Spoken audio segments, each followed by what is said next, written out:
Hello traders, नमस्ते, सलाम। आज हम आपके लिए लाए हैं एक बहुत ही खास शो जिसका नाम है ट्रेडिंग की बात ग्रो के साथ। आई एम श्योर आप में से बहुत लोगों ने मार्केट और म्यूचुअल फंड की बात तो देखा होगा ग्रो के मेन चैनल पे। तो हमने सोचा क्यों ना एक नई सीरीज शुरू करी जाए specially dedicated to trading and traders. इस सीरीज का पर्पस रहेगा इंडिया के टॉप सबसे एलीट ट्रेडर्स से बात करने का और समझने का कि उनका ट्रेडिंग सफर कैसा रहा, वो किस तरीके की ट्रेडिंग स्ट्रैटेजीज यूज करते हैं, क्या रिस्क मैनेजमेंट प्रैक्टिसेस फॉलो करते हैं और बहुत सी और ऐसी ट्रेडिंग रिलेटेड चीजें। हमारा मकसद है कि हम इन ट्रेडर्स के एक्सपीरियंसेस को आपके सामने लाएं ताकि आप और हम इनसे कुछ सीख के अपनी खुद की ट्रेडिंग को इंप्रूव कर पाएं। तो चलिए इंट्रोड्यूस करते हैं ट्रेडिंग की बात ग्रो के साथ के पहले गेस्ट को। ये एक बहुत ही सेलिब्रेटेड ट्रेडर हैं हमारी इंडियन फाइनेंस कम्युनिटी में। इन्होंने अपनी स्कूलिंग वेंडी एकेडमी कानपुर से करी और उसके बाद की पढ़ाई प्रेस्टिजियस आईआईटी कानपुर में करी। जी हाँ, हम बात कर रहे हैं मिस्टर मनु भाटिया की। इन्होंने अपना करियर टाटा कंसल्टेंसी सर्विसेज में शुरू करा और उसके बाद फ्लिपकार्ट को ज्वाइन करा।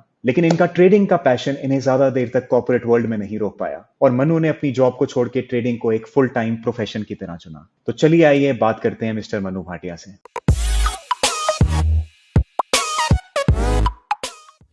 हाय मनु, स्वागत है आपका ट्रेडिंग की बात पे। कैसे हैं आप? हाय अर्जुन। मैं बढ़िया हूँ। All good this side. आप बताइए। Thanks for having me first of all. All all well, all well. ये इस नई ट्रेडिंग सीरीज का पहला एपिसोड है और हमने सोचा who better than Manu Bhatia to have as our first guest. Manu, बहुत से लोग हैं नए और पुराने ट्रेडर्स जो आपसे मोटिवेटेड हैं, इंस्पायर्ड हैं और आपकी ट्रेडिंग जर्नी के बारे में और जानना चाहते हैं। आपने अपनी पढ़ाई आईआईटी से करी, देन यू जॉइंड फ्लिपकार्ट और उसके बाद आपने डिसाइड करा कि आप ट्रेडिंग को एक फुल टाइम प्रोफेशन बनाएंगे। what made you realize that it is trading that you want to pursue full time? आपके इनिशियल स्टॉक मार्केट के एक्सपीरियंसेस कैसे रहे? We would love to know more. So जब मैं कॉलेज में था उस टाइम पे मैं मेरे बड़े भैया उनको देखता था, वो ट्रेडिंग करते थे। तो टीवी पे न्यूज़ जो जनरली जैसे हम लोग स्टार्ट करते हैं, टीवी पे न्यूज़ देखते थे, उसमें कोई रिकमेंडेशन आया, उसके बेसिस पे स्टॉक्स खरीद लिए या बेच दिए। तो नेट नेट मैंने जितना भी उनको फॉलो किया है, ये समझा कि नेट नेट कभी पैसा थोड़ा बन जाता था, कभी चला जाता था। तो मेरे को ये एक थोड़ा फैसिनेशन हुआ उस टाइम पे कि ये इसका कुछ लॉजिक है क्या? Is there any logic to it? Is there any science to it कि हम लोग प्रिडिक्ट कर सकें या फिर अपने आप को ऐसे पोजीशन सेट कर सकें where we mostly make profits. Right. तो वो एक क्यूरियोसिटी कॉलेज टाइम पे चालू हुई, जिसको मैंने फिर परस्यू किया। उस टाइम पे बहुत ज़्यादा मटेरियल्स अवेलेबल नहीं होते थे। जैसे आज की डेट में हम लोग देखते हैं, ट्विटर पे बहुत बढ़िया कम्युनिटी है, यूट्यूब पे बहुत सारे अच्छे चैनल्स हैं, आप लोग भी बहुत बढ़िया काम कर रहे हैं। तो अगर कोई ट्रेडिंग में आना चाहता है तो उसको बहुत सारे मटेरियल, बहुत सारे रिसोर्सेज मिलते हैं, बट उस टाइम पे ऐसा नहीं था। तो हम लोग उस टाइम पे आई यूज टू लाइक थोड़ा बहुत एक आध फोरम्स हुआ करते थे, ट्रेडर जी होता था फोरम, तो वहां पे पढ़ के कुछ कुछ सीखते थे। तो फिर समझ में आया कि टेक्निकल एनालिसिस कोई चीज होती है। वो एक्सप्लोर करना चालू किया, इंडिकेटर्स होता है। फिर धीरे धीरे समझ में आया कि एमी ब्रोकर करके एक प्लेटफॉर्म है जहाँ पे हम लोग एक्चुअली ये चैटिंग पूरी देख सकते हैं। तो ये पूरा प्रोसेस था और ये सब मैं आपको बता रहा हूँ, 3-4 साल टाइम लगा ये सब समझने में, ये सब बेसिक चीजें समझने में। राइट। फिर तो वही शुरुआत वैसे ही थी और उसके बाद धीरे धीरे चीजें जुड़ती गई। Trial and error was the mode for me, the learning mode. तो काफी चीजें ट्राई की, काफी चीजों में फेल भी हुए, सेटबैक्स भी हुए, बट देन लगे रहे।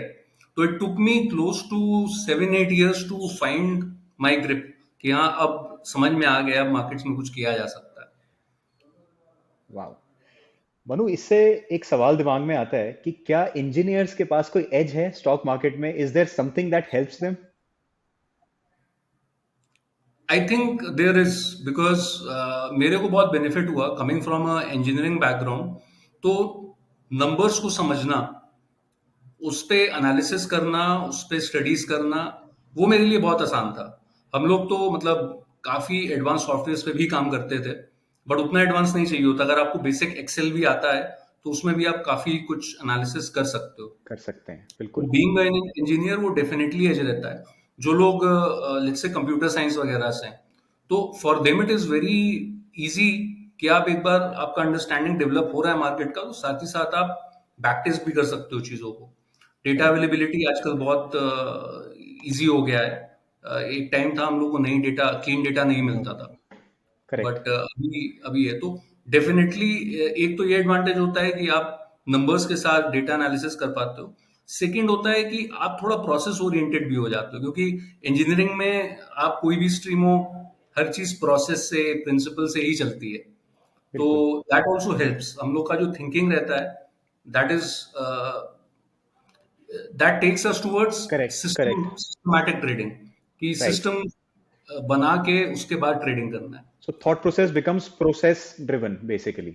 Exactly exactly. Manu, you come across as a somewhat aggressive trader, and hats off to the kind of quantities you trade. क्या आपका ट्रेडिंग स्टाइल हमेशा से ऐसा रहा है, and how has it evolved over the years? आप बोल रहे हो aggressive, but I would like to think of myself as a conservative trader. अभी उसमें बीच बीच में कई बार एग्रेशन करना पड़ता है या करते हैं जानबूझ के। राइट, उसका मैं आपको बताता हूँ कारण। जैसे जब मैंने चालू किया ट्रेडिंग, तो एट दैट टाइम कॉर्पस कोई बहुत बड़ा नहीं था। आई थिंक 3 लाख 4 लाख का कॉर्पस था। मतलब आई हैड 10 lakhs, उसमें से मैंने कहा कि यार 3-4 लाख से ही ट्रेडिंग करेंगे। तो उस समय जब हमें कैपिटल एप्रिशिएट करना है, उस समय जब हमें कैपिटल को तेजी से बढ़ाना है, तो हम लोग ऑब्वियसली ज्यादा रिस्क लेते हैं। तो करेक्ट, उस टाइम पे मुझे याद है मैं सिस्टम्स को ऐसे ट्यून करता था कि मेरा ड्रॉडाउन 30 से 40% भी जाता था। But then with a 30% drawdown I use to also aim for something like a 200% return और 250% राइट, रिटर्न। तो एक चीज मैं हमेशा बोलता हूँ कि risk to maximum drawdown, sorry, return to maximum drawdown देखना चाहिए। Right, right? तो अगर आप 30% का रिस्क ले रहे हो, तो कम से कम 200-250% तो बनना चाहिए। तो बिल्कुल, उस समय capital appreciation was the name of the game for me. तो वहां पे मैं एग्रेसिव था। फिर जैसे जैसे कैपिटल एप्रिशिएट हुआ, तो थोड़ा सा टोन डाउन किया। जो 30% का ड्रॉडाउन है, वो मे बी 3 लाख के कैपिटल पे इतना नहीं मायने रखता, but right, let's correct, say at 1 CR और 5 CR capital, it tends becomes to big, hurt. Yeah, correct. तो फिर धीरे धीरे करके वो भी हम नीचे लेके आए, 30 से 20, 20 से 10। अभी मेरा थ्रेशोल्ड अराउंड 10% का रहता है, where I am okay with 10% drawdown. उसके ऊपर थोड़ा सा डिस्कम्फर्ट होता है। एक चीज मैं और करता हूँ जो कि थोड़ी इंटरेस्टिंग है, कि फाइनेंशियल ईयर के हिसाब से मैं देखता हूँ, शुरुआत में फर्स्ट 6 मंथ्स बहुत ही कंजर्वेटिव अप्रोच रखते हैं। उसमें ठीक आइडिया है, ये रहता है कि लेट से अगर फर्स्ट 6-7 मंथ्स अच्छे निकल गए और उसमें ही 50% या उससे ऊपर 70% कुछ भी ऐसा बन गया रिटर्न, तो then I can afford to be aggressive, lot more aggressive during the last few months. Correct, तो जैसे क्रिकेट में नहीं होता कि आप अ, मान लीजिए T20 का मैच चल रहा है, 12 ओवर में आपके 120 रन बन गए, एक भी विकेट नहीं गिरा है, तो राइट, फिर आखिरी 8 ओवर में आप अग्रेसिव हो ही जाओगे। बिल्कुल, बिल्कुल, बिल्कुल, चलो थोड़ा रिस्क तो, अगर मेरे 70% बन गए हैं पहले 6 महीने में फाइनेंशियल ईयर के, तो उसमें से मैं 20% निकाल लेता हूँ कि अब मेरा ये एडिशनल रिस्क कैपिटल है। So right, along right, with the 10% drawdown that I am comfortable with, ये 20% पे मैं एक्सट्रीम रिस्क लूंगा। राइट। तो कभी कभी वो पे ऑफ कर जाता है, कभी कभी बैकफायर भी कर जाता है। तो बेसिकली जब जेब में थोड़ा प्रॉफिट आ जाता है, तो रिस्क लेने की हिम्मत थोड़ी और बढ़ जाती है। बिल्कुल सही, बिल्कुल। तो मनु, क्या कोई स्पेसिफिक परसेंटेज रिटर्न है जो आप मंथली या एनुअली टारगेट करते हो? देखिए मेरा अप्रोच थोड़ा, मैं रिटर्न्स को देखता हूँ थोड़ा लॉन्ग टर्म बेसिस पे, कि there will be up years, there will be down years, but overall if I am able to do 30% plus real rate of returns. Real rate of returns मतलब हो गया tax हटाने के बाद और cost हटाने के बाद, इन्फ्लेशन को एडजस्ट करके। अगर 30% बन जाता है, जो कि बहुत मुश्किल है, let's say in a period of 10 years, तो वो अमेजिंग रहेगा मेरे हिसाब से। बिल्कुल, बट मंथली पे मुझे देखने में थोड़ा सा ये लगता है कि although I monitor month two month कितना रिटर्न चल रहा है, बट उससे हम लोग बहुत ज्यादा, कैसे कहूँ मैं, बहुत ज्यादा उससे प्रभावित नहीं होना चाहिए। नहीं होते, वो राइट, ऊपर राइट, नीचे होता रहेगा। होता रहता है, करेक्ट, तो क्वार्टरली देख सकते हैं या ईयरली भी एक बार देख सकते हैं। मैं तो ये मान के चलता हूँ, मैं बोलता भी हूँ काफी ट्रेडर्स को, it is okay to have a flat year कि या कोई कोई आपका साल ऐसा भी आएगा, लाइक 2020 में बहुत सारे ट्रेडर्स मैं जानता हूँ जिन्होंने 200-250% तक का रिटर्न बनाया। राइट, मार्केट्स में काफी ट्रेंडिंग मार्केट्स थे, अच्छा बिल्कुल। अपॉर्चुनिटी था। But then you also have to be prepared when you get 200 plus returns in a year, you also have to be prepared for a low bigger return year. Drawdown, right, या तो वही मेरा सोच रहता है कि यार 10 साल में अगर वो कर लिया तो वो कुछ बहुत औसम चीज हो जाएगी, उस पर फोकस रखता है। तो हमारे व्यूअर्स में से अगर कुछ लोगों को लग रहा है कि 30% कम है, क्योंकि आजकल आपने देखा होगा ट्विटर पे 30-30% तो महीने में बन रहा है। सो जो मनु कह रहे हैं कि 30% रिटर्न आफ्टर टैक्सेस और 10 साल, अगर आप कंपाउंडिंग करके देखोगे 30% पे, तो the figure after 10 years will be just out of, will blow you away basically.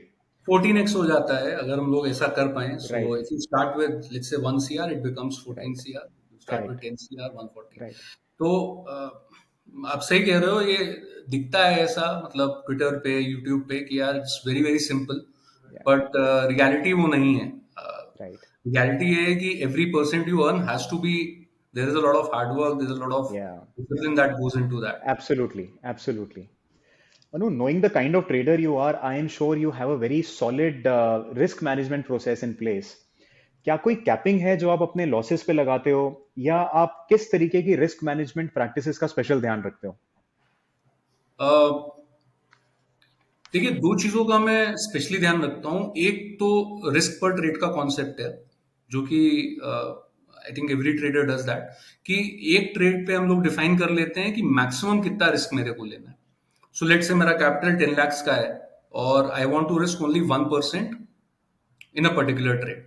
Right, तो आई विल नॉट, मेरा पोजीशन साइज इस हिसाब से रहेगा कि मेरा अगर मेरा स्टॉप लॉस भी हिट हो जाए तो 10,000 से ज्यादा का नुकसान ना हो, राइट। और इसमें फिर हम लोग कैपिटल को अपडेट करते जाते हैं और accordingly 1% of the resultant capital लेते हैं। तो मान लीजिए आपका अगर कैपिटल एक टाइम बाद 10 लाख से 9 लाख हो गया, कुछ लॉसेस हो गए, तो ठीक अब है, आप 9,000 रुपए का रिस्क लोगे पर ट्रेड। राइट, राइट, ये एक अप्रोच है जो मैं हमेशा रखता हूँ। And this varies from system to system. किसी सिस्टम में 0.5% का रिस्क पर ट्रेड रहता है, किसी में 1.5% का भी रहता है, बट मोस्टली 2% के ऊपर मैं नहीं जाता, क्योंकि ओके, वो थोड़ा अग्रेसिव, उसमें ड्रॉडाउन्स बढ़ जाते हैं। Right, so this is the first thing. और दूसरा कि at any given point in time आपके कितने ट्रेड्स ओपन है, तो आपका एक पोर्टफोलियो रिस्क भी उससे डिफाइन होता है। बिल्कुल, तो इफ यू आर टेकिंग 1% पर ट्रेड एज अ रिस्क, और आपके, तो मेरे केस में at any given point in time 5% of the total capital से ज्यादा का रिस्क ओपन नहीं होना चाहिए। तो ये दो चीजों का मैं ध्यान रखता हूँ, and I think this covers almost 80 to 90% of right, risk management. Right. So Manu, जैसे आप percentage of the capital at risk कह रहे हो, व्हेन यू गो पोजिशनल, तो are your positions always hedged? Yeah that's a good one. So good question. So I, तो हम लोग क्या करते हैं, हम लोग एनालिसिस करते हैं अराउंड Q2 to 3 3 o'clock कि जो भी हमारे ओपन पोजीशंस हैं, अगर कल सर्किट लग जाए मॉर्निंग में ओपन में, तो हमारा मैक्सिमम लॉस कितना होगा। So if that number comes more than 5% of capital, तो हम लोग के पास दो ऑप्शन रहते हैं, इधर we will trim our positions, okay, की पोजीशन साइज कम कर लेंगे, और सुबह अगर सब सही रहा तो वापस से एंटर करने की कोशिश करेंगे, ठीक है, नहीं तो हेजेस खरीद लेंगे। राइट, तो in no case I am going into the closing of the market with right, open risk of more than 5% of the capital. Okay. So या तो आप हेज से अपनी कैपिटल प्रोटेक्ट करते हो, या पोजीशन साइज से, one of the correct. Two. Yes. Anu, क्या आपकी प्रेफरेंस ऐसा है कि ज्यादा टुवर्ड्स इंट्राडे है या पोजिशनल है, या कोई परसेंटेज एलोकेशन करी हुई है आपने कैपिटल में इन दोनों के बिटवीन? आई, अगर मैं देखूंगा पिछले कई सालों से, तो मेरा इंट्राडे का कंट्रीब्यूशन सब्सटैंशियली ज्यादा रहा है, अराउंड 80% रहा है, thanks to the kind of leverage we had. उसमें लेवरेज का भी बहुत इंपॉर्टेंट रोल है, राइट, क्योंकि हम लोग ले पाते थे उस वक्त जब 4x 5x लेवरेज था, ऑप्शन करेक्ट, की बात कर रहा हूँ। बट आफ्टर द लेवरेज थोड़ा स्प्लिट हो गया है अभी, 60-40 है, 60% is intraday and 40% is positional. Right. और पोजिशनल में भी then there is a variation, कुछ मंथली हम लोग रखते हैं, कुछ वीकली रखते हैं, तो वो भी थोड़ा सा डिफरेंट रहता है, मतलब it is not on one particular expiry that we take the entire right. Position. आजकल एल्गो ट्रेडिंग का जैसे बहुत क्रेज है, क्या आप भी एल्गोस के थ्रू कुछ ट्रेडिंग करते हैं, या आपका trading style is more towards discretionary? So आप सही कह रहे हो, आजकल even I am fascinated the kind of जितना एल्गो आ गया है and people are doing so well, तो obviously that the question is there in my mind कि यार ये कैसे कर सकते हैं। मैं करता दोनों, सिस्टमैटिक ट्रेडिंग एंड मतलब मैकेनिकल ट्रेडिंग एंड डिस्क्रिशनरी। तो मेरा 60% portfolio, 60% of the book is mechanical और okay. 40% is discretionary. But mechanical में भी हम लोग मैनुअली ही करते हैं ट्रेड्स, जो एग्जीक्यूशन है as of now it's completely manual, manual. Right. तो but I am fascinated, I look forward to learning कि ये how I can transition some of my systems into algo. Right. बहुत बहुत फायदे हैं इस चीज के, क्योंकि एक हम लोग ह्यूमन एरर से बचते हैं, secondly there is a lot of time also that you get to do other things if you are if the systems are running on algo। But एक मिसकंसेप्शन जो लोगों में है वो ये है कि अगर आपने algo डाल दिया तो प्रॉफिट ही होगा, तो बिल्कुल। वो भी सही नहीं है। आपको एज तो मार्केट से सीख के ही बनाना पड़ेगा, जो भी आप सिस्टम बनाओगे। Right. Algo is just a way to improve your execution. Correct. तो आपको वहां पे बहुत बेनिफिट देता है जब आप एक फील्ड पे जाते हो या आप वर्किंग प्रोफेशनल हो, वहां पे भी आपको बहुत एक एडवांटेज मिलता है through algos. But the core of the strategy is something that वो इंडिविजुअल को मार्केट से सीख के बिल्कुल। ही बनाना पड़ेगा। Correct. So does your discretionary style of trading help you in making systems? Actually is the other way around, ये उल्टा है, Okay. क्योंकि for the most part I have been a systematic trader. अभी आप पास्ट 2 years से I started doing discretionary. एक चीज I very firmly believe in is कि as a trader who starting off, कोई भी नया ट्रेडर आ रहा है मार्केट में, उसे डेफिनेटली सिस्टमिक ट्रेडिंग से ही चालू करना चाहिए, क्योंकि इसमें इमोशंस कम होते हैं। Correct. The Correct. number of decisions that we make during live market hours, that is zero in case of Yeah. systemic trading। Absolutely. तो वो बहुत हेल्प करता है। तो मेरा आई स्टार्टेड ऑफ एज मतलब बैक इन 2010 थोड़ा डिस्क्रिशनरी करते थे, फिर बहुत जल्दी समझ में आ गया कि इसमें इतने इमोशंस हैंडल करने की स्ट्रेंथ नहीं है, इतनी अंडरस्टैंडिंग नहीं है मार्केट की। तो फिर for the next almost 9 to 10 years I was a systemic trader. But system trading करते करते कई बार, क्योंकि मैं स्क्रीन मॉनिटर करता हूँ, ट्रेड्स मॉनिटर करता हूँ, चार्ट्स मॉनिटर करता हूँ, तो कई बार मेरे को लगता था यार ये अपॉर्चुनिटी तो ऑब्वियस है, ये मिस मिस हो रही है, मेरा Yeah. सिस्टम नहीं कैप्चर कर पा रहा है। Right. और जब वो चीज कई बार हो जाती है, तो then you kind of think यार इसको हम इसके बहुत स्पेसिफिक रूल्स तो फ्रेम नहीं कर पा रहे हैं, बट यहाँ पे कुछ एक एज है। Yeah. तो that is when you kind of go ahead and try discretionary. मेरे साथ एक्चुअली यही हुआ कि बहुत सारे, देखिए सिस्टमिक सिस्टम्स में ये चीज होती है, हम लोग बहुत ज्यादा वेरिएबल्स भी नहीं ले सकते। मैक्सिमम कितने आप ले लोगे, 3-4 वेरिएबल्स ले लोगे, प्राइस एक्शन ले लोगे, Right. कोई एक इंडिकेटर ले लोगे। बट डिस्क्रिशनरी में आपके पास ये लिबर्टी रहता है, you can look at lot of different things, you can also Correct. Account for emotions in the market, जो कि सिस्टमेटिक ट्रेडिंग में मतलब हो सकता है लोग करते हो, but I don't know how to do it. So so that means it is the other way around, जो आप कह रहे थे कि Yeah. सिस्टम ट्रेडिंग करते करते मेरे को discretionary. Discretionary. Wonderful perspective. Manu, एक एटर्नल डिबेट रहती है ट्रेडर्स के बीच में कि प्राइस एक्शन बढ़िया है या इंडिकेटर्स बढ़िया हैं। ट्रेडर्स हमेशा से इन दोनों के बीच में कंफ्यूज रहते हैं, स्पेशली नए ट्रेडर्स। सो ऐसा है कि आप प्राइस एक्शन पे ही रिलाई करते हैं, इंडिकेटर्स पे नहीं करते? How is it with you? I personally rely mostly on price action. वो मेरा स्टाइल है, that is how I have learn things. मैंने टाइम ज्यादा वहां पे इन्वेस्ट किया है। बट ये जो डिबेट है, इसमें मैं लोगों को ये एक ही चीज बोलता हूँ, ये भी क्वेश्चन मेरे को पूछते हैं जब लोग, मैं एक ही चीज बोलता हूँ कि there is a very popular book called market wizards करके।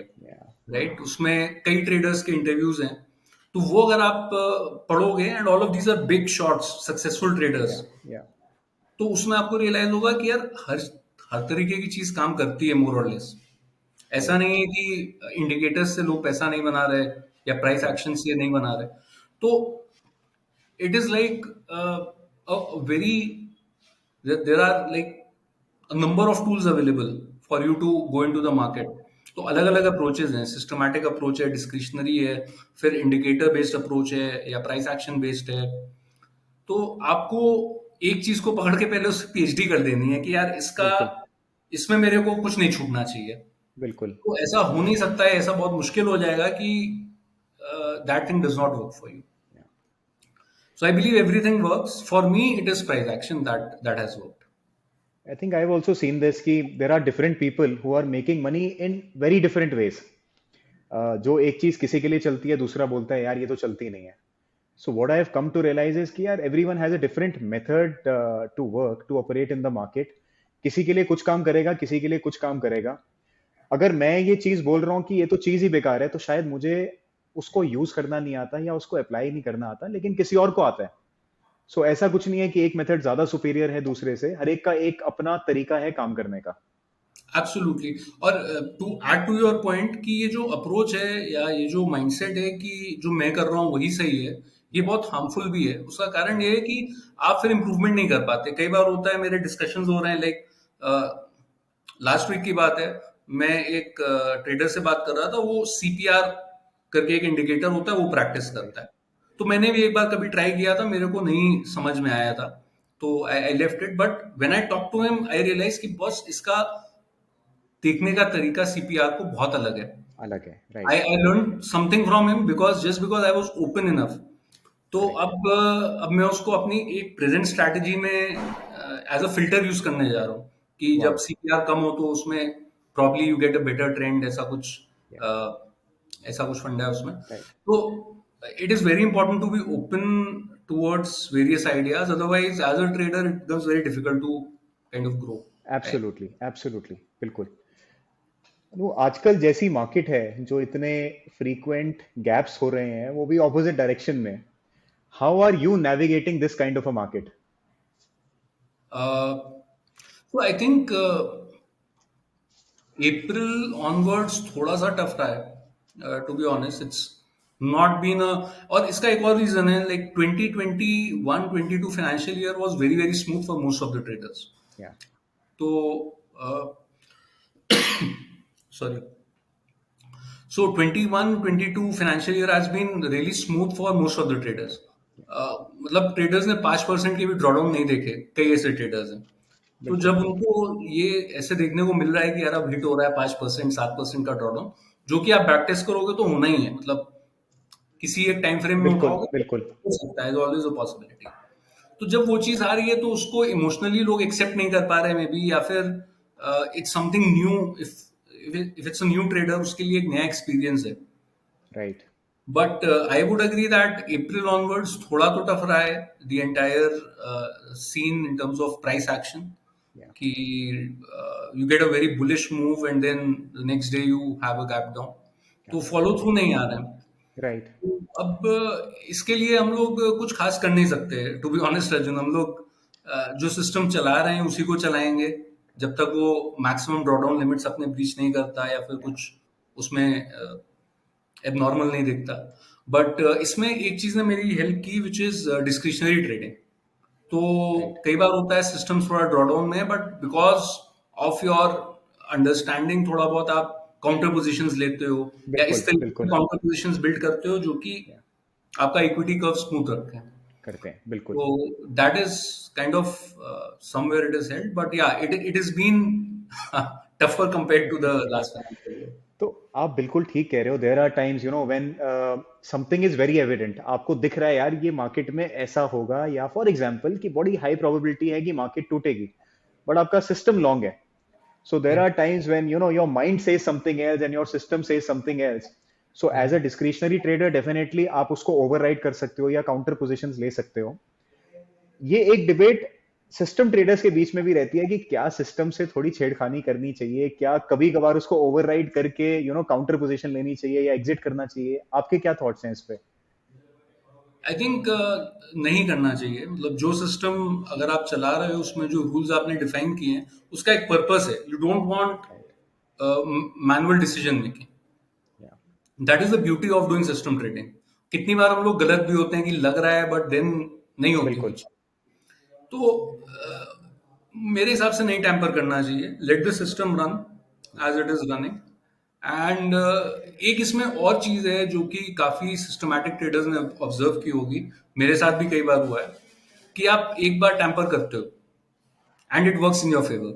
आपको लगता है यार ये तो मैं बॉस बन गया, ये तो बहुत बढ़िया, मैंने लॉस बचा लिया, ये ट्रेड नहीं लिया for example. But then it somewhere आपका वो एक ट्रेड तो लॉस से बच गया, बट आपका जो डिसिप्लिन है जो आपने 2 साल 3 साल वो 4 साल ब्रेक हो गया। से रखा हुआ था, that gets broken. That is a big big loss. तो उसको रिकवर करने में बहुत ज्यादा टाइम लग जाता है। बिल्कुल बिल्कुल। और बहुत बारी ऐसा भी होता है कि बहुत बड़े वाले प्रॉफिट डेज जो होते हैं वो भी मिस हो जाते हैं बिकॉज ऑफ दिस हैबिट। ये एक धीरे धीरे हैबिट बन जाती है, मैंने कई ट्रेडर्स के साथ देखा है।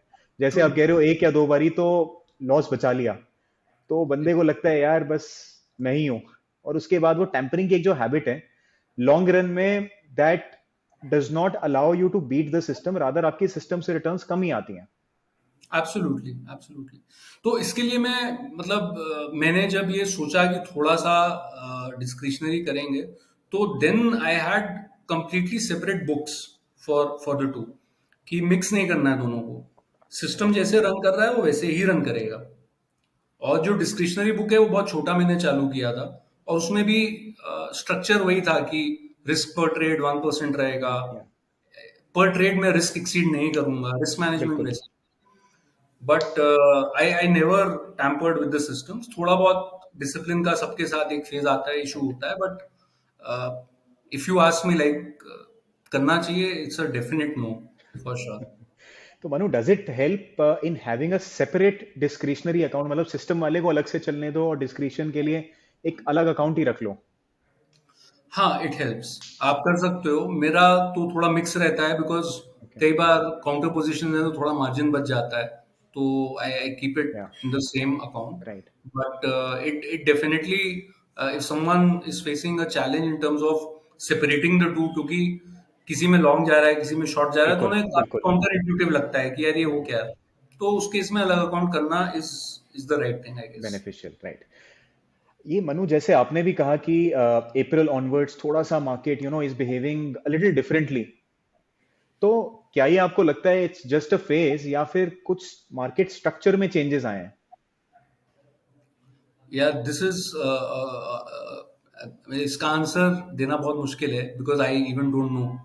देखिए, generally whenever is a fundamental change in the market, तो सिस्टम्स थोड़ा हिल जाते हैं, राइट। बट अभी there is not enough proof कि ऐसा कुछ कोई बहुत मेजर चेंज आ गया है। Like I remember when bank Nifty के ऑप्शंस इंट्रोड्यूस हुए थे, उससे पहले I used to run a bank Nifty futures का सिस्टम। It was fantastic. मतलब बहुत ही अमेजिंग रिटर्न्स आते थे। Right. And within 6 months, 6 to 9 months, उसका एज पूरा वेयर ऑफ हो गया। Because I realized it later, it was because when the options came, तो बैंक निफ्टी का जो वॉलेटिलिटी है, इंट्राडे जो मूवमेंट है, वो भी काफी, the number of trending days, और वो थोड़ा कहीं ना कहीं कम हो गया, okay. Because you had a lot of sellers on play, तो या। बैलेंस होती रहती थी चीजें। सो whenever there's a big fundamental change, we need to revisit our systems, या। and we need to probably be very careful. But of late, I don't know, एक leverage वाला बहुत बड़ा चेंज आया है। But if I look at it, it is mostly impacted retailers, जो prop desk पे या अदरवाइज लोग पोजीशंस लेते हैं ऑप्शंस में, उनको लेवरेज से कुछ खास उनको वैसे भी नहीं मिलता था, फर्क नहीं आया। राइट। तो that was a change. Then अभी फिन निफ्टी आया है, बट उसमें इतने वॉल्यूम्स भी नहीं है कि वी कैन से वॉल्यूम नहीं दैट है। This is resulting in some major changes. So I think it's just a या। period for now that we तो have to wait through, period. right? जैसे आप सिस्टम्स पे ट्रेड करते हो, so how do you know कि एक system का एज जो है वो अब खत्म हो रहा है, या एक सिस्टम है which is not working any more? How do you decide that and shut that system? Right. So what I do is there are two metrics that I look at. One is the जो हम लोग का maximum number of losing trades रहा है historically, right? So if that number is breached significantly, then that gives me a sense कि boss something is off. And second is the max drawdown. Right. तो let's say historically किसी system में 10% का max drawdown दिखा है for the given RPT percentage that I take. So in that case, if I breach 10%, then I'll be a bit uh, apprehensive about the system. So what I do in that case is I reduce my RPT further. कि मेरा अगर RPT 1% पर trade था या उस system पे मैं जैसे 10,000 रुपीज पर ट्रेड का रिस्क ले रहा था, तो I bring it down to 5,000 and then I wait for 12.5% to कम.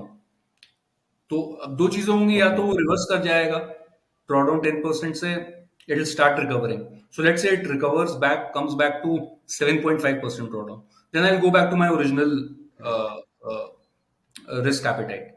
अगर पॉसिबल, 12.5 या। चला गया तो again I will reduce it further by half to 5,000 से 2.5,000. Right, right. And finally, if it goes to 15%, then I'll kind of shut it off. Close system. तो जैसे जैसे basically एक सिस्टम अपने हिस्टोरिकल मेट्रिक्स को ब्रीच कर रहा है और रिस्क उसमें बढ़ता जा रहा है जितना आपने एंटिसिपेट करा था, then you decide to start shutting that system down. Yes, yes. And I also give a chance, a good amount of time for it to recover. अगर रिकवरी हो सकती है तो उतना स्पेस देते हैं.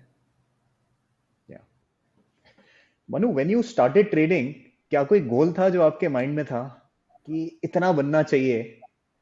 एंड ऐसा कोई गोल था तो have you achieved it, and how have you revised your goals over the time?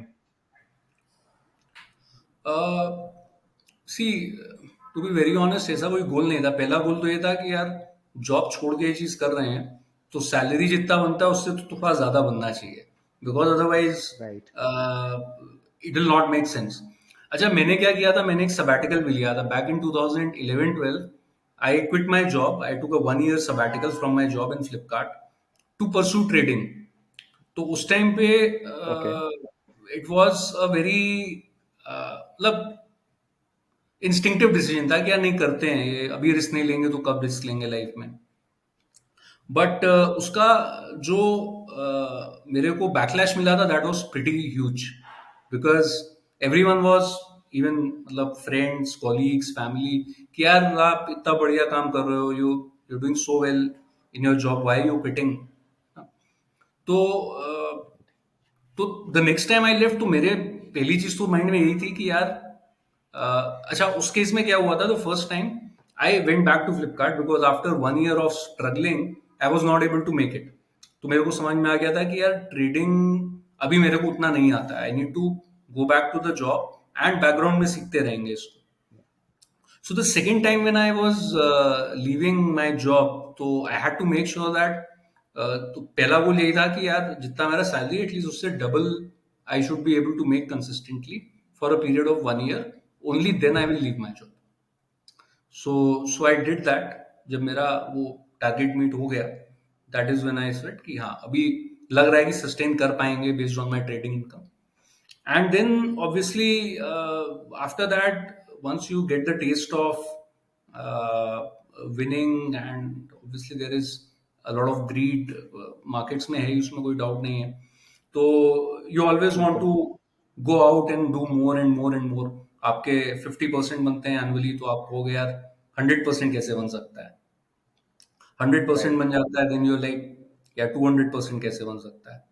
But what I realized is over a period of time कि इसको भी थोड़ा बैलेंस करना चाहिए, otherwise things go out of control at times. You spend too much time, too much energy doing things that might not be good. तो अभी long term goal, जैसे मैंने आपको बोला 30% प्लस CAGR हो जाए रियल रेट ऑफ रिटर्न पे, तो that would be fantastic. Right. वो भी बहुत एम्बिशियस टारगेट है, बट या दैट वुड बी, अभी इमीडिएट जो माइंड में गोल आता है वो वही आता है कि that would be fantastic. Right. बहुत से लोग हैं जो अपनी जॉब्स को क्विट करके ट्रेडिंग में फुल टाइम आना चाहते हैं। मैंने भी सेम किया था, और आपका भी कुछ ऐसा ही एक्सपीरियंस रहा है।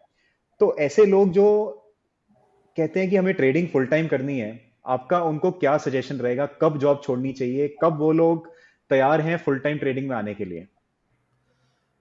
बहुत इंपॉर्टेंट क्वेश्चन आपने पूछा, क्योंकि मैं ये झेल चुका हूँ। मैंने आपको बताया ना, फर्स्ट टाइम मैंने जब ब्रेक लिया था तो there was a lot of things that I had to go through. तो सेकेंड टाइम मैंने मेरा था कि next time whenever I leave, इसको बहुत ही ऑब्जेक्टिव रखेंगे, इसमें भी सिस्टमेटिक अप्रोच डालनी थी। कि फर्स्ट थिंग कि continuously for 1 year you should have a income which is greater than your salary. The मतलब कम से कम 1.5 टाइम्स तो आपकी सैलरी है, right? Because then logically it will make sense कि यार ज्यादा पैसा जहां से आ रहा है वहां पे मैं ज्यादा टाइम दूंगा, right? So that was the first बिल्कुल। Criteria. Second criteria that I had was कि you have to keep your family and your close ones updated. क्योंकि जब आप जॉब छोड़ते हो, बोलते हो मैं ट्रेडिंग करूंगा, तो वो एकदम से न्यूज ब्रेक करना ठीक नहीं रहता। आप you need to continuously share your progress with the close ones, so that they are also aware कि हाँ यार इस दिशा में कुछ काम हो रहा है, कुछ प्रोग्रेस हो रहा है। तो उन्हें एकदम से राइट। शॉक नहीं लगेगा कि यार all of a sudden one day ही is leaving the job, because then you will get a lot of you will not get a lot of support basically.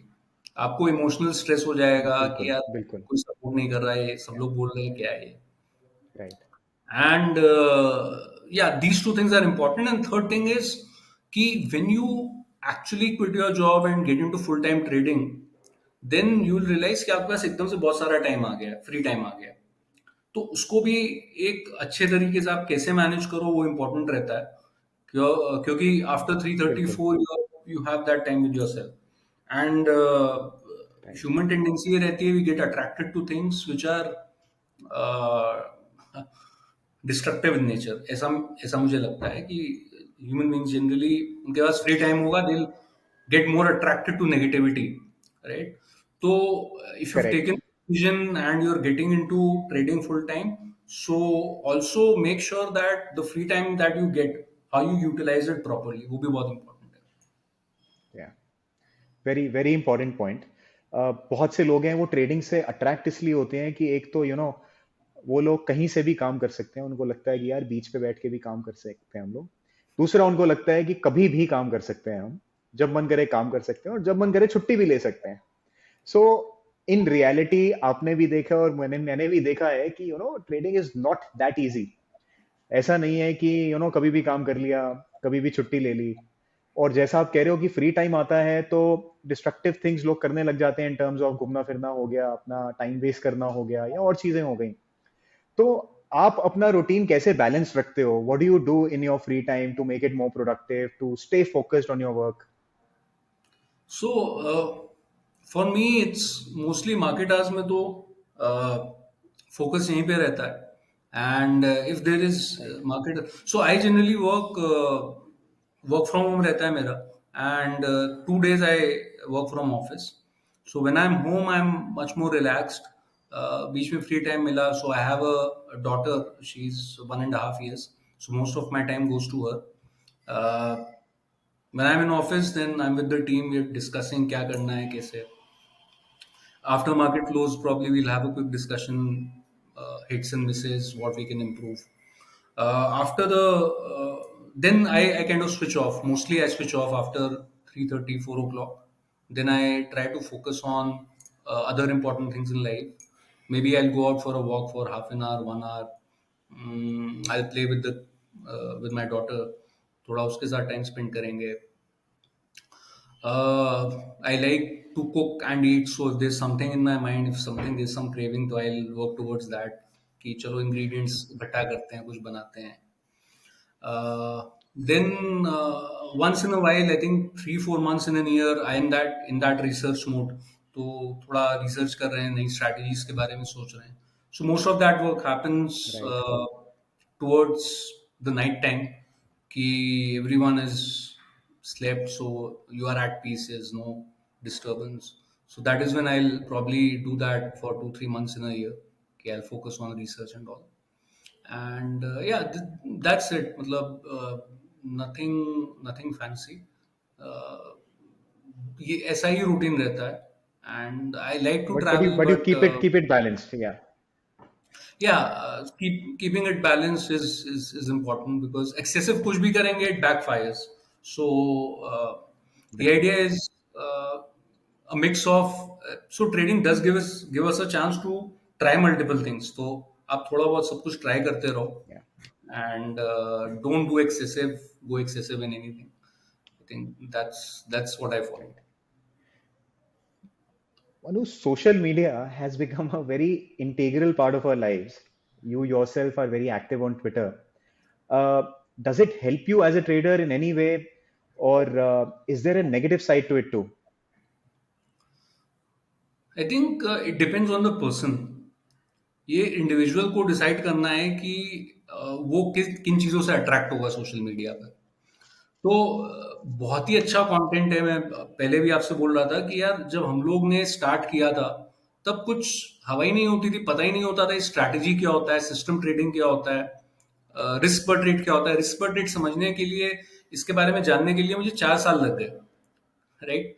But अभी सोशल मीडिया के through YouTube पे, Twitter पे, हर जगह बहुत अच्छा content है.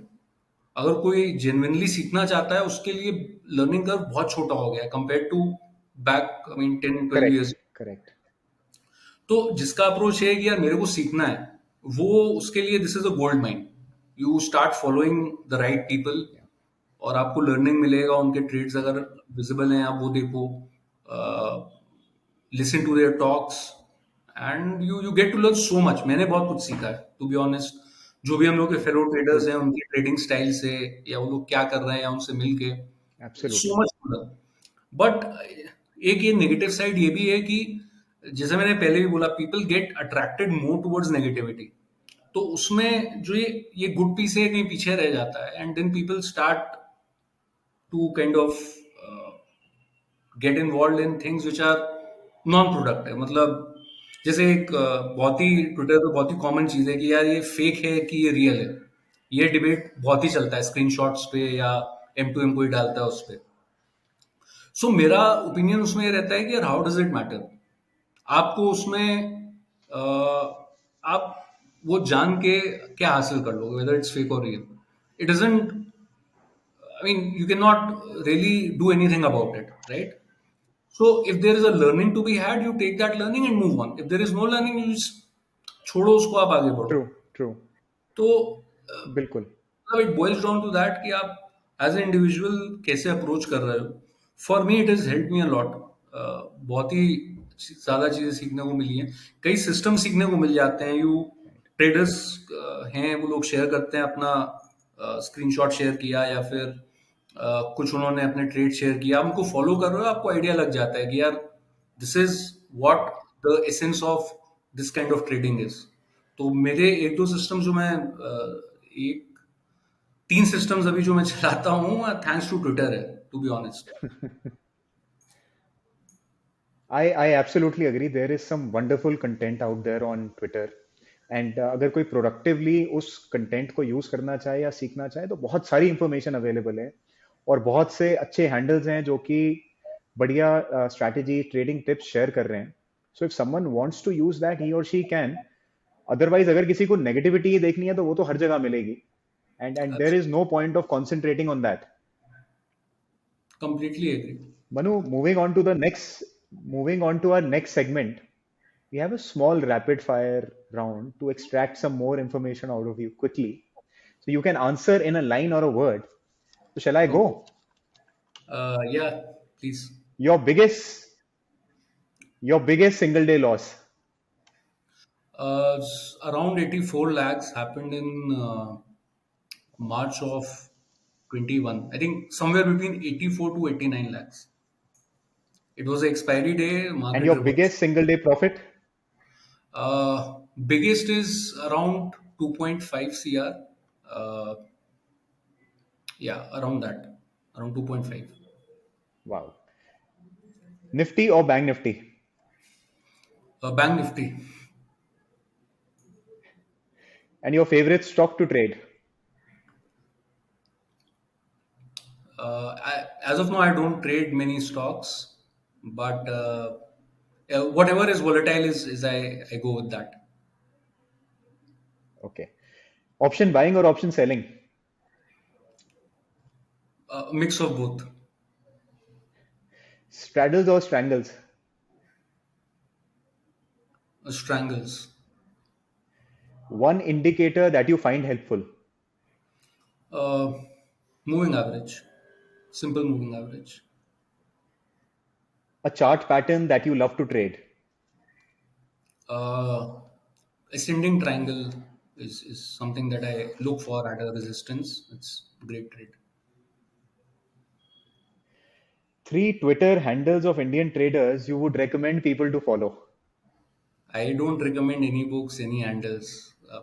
Everyone should do their due diligence. Recommendation business is very dangerous. Safe answer. So, what career would you choose if not trading? Uh, Data analysis, some sort of data learning, machine learning. Yeah. Very well answered, Manu. It has been an absolute pleasure talking to you. I am sure हमारे viewers को भी ये session बहुत अच्छा लगा होगा. जाते हुए one last thing to all the traders that are new and just entering the markets, any tips you would specially like to give to them? Uh, I think three things. First is start with systematic trading. If you don't understand what is systematic trading, आप उसके बारे में जाके YouTube पे देख सकते हैं, सीख सकते हैं. डिस्क्रिशनरी से मत स्टार्ट करिए, सिस्टमैटिक से चालू करिए. That is the first thing. Second, जब आप अपना पहला ट्रेड डालें, एक प्लान रखिए अपने माइंड में कि आपको कैसे चीजें करनी है going forward. Don't just get into the heat of the moment ki nahi I want to get into trading. Get a system first and then start trading. That's the second point. Third is be ready for setbacks and failures, क्योंकि trading एक ऐसी जगह है जहाँ पे आपका accuracy 50-60% से ज़्यादा होने नहीं वाला. तो लॉसेस भी होंगे, तो आपको setbacks failures are part of this profession. So you have to be ready for that. It's like a think long term. It's like a marathon. It's not a sprint की सब कुछ आपको बहुत जल्दी अचीव करना है. So with these 3-4 points in mind, I think you'll be able to sustain longer. And the beauty of the Indian markets is if you are able to sustain long enough, you're going to make a lot of money. तो आपको game में बने रहना है लंबे तक, तो automatically wealth creation होगा ही होगा, उसमें कोई डाउट नहीं है. So that will be my thing to the newbies. And thank you, Arjun, for being a fantastic host. And thanks to the team at Grow for having me. It's a great session, and I hope everyone enjoys it. बहुत अच्छा लगा मनु आपसे बात करके. Very informative session. Thank you so very much for your time. Thanks, Arjun. तो दोस्तों, आज हमने कोशिश की ट्रेडिंग के कुछ नुएंसेस को एक बहुत ही सिंपल और मजेदार तरीके से समझने की. हम इसी तरह अगले हफ्ते भी ऐसे ही एक उम्दा ट्रेडर के साथ वापस आएंगे. इस शो का हमारा ये पहला एपिसोड था, तो आपका जो भी फीडबैक हो वो प्लीज पूरी ऑनेस्टी के साथ कमेंट सेक्शन में शेयर करें. हम आपके फीडबैक का बिल्कुल ध्यान रखेंगे और कोशिश करेंगे कि इस शो के द्वारा आपको मार्केट और ट्रेडिंग से रिलेटेड हर सवाल का जवाब मिले. अगर आपको ये शो पसंद आया तो प्लीज वीडियो को लाइक करें और ट्रेडिंग विद ग्रो के चैनल को सब्सक्राइब करें ताकि आप अगला एपिसोड मिस ना करें. अब मैं अर्जुन टंडन आपसे विदा लेता हूं, पर अगले संडे फिर से लौटूंगा और लेकर आऊंगा अपने साथ ट्रेडिंग की दुनिया के एक और उस्ताद को. तो ऐसे ही सीखते रहिए और याद रखिएगा, ये मार्केट सबका है बॉस.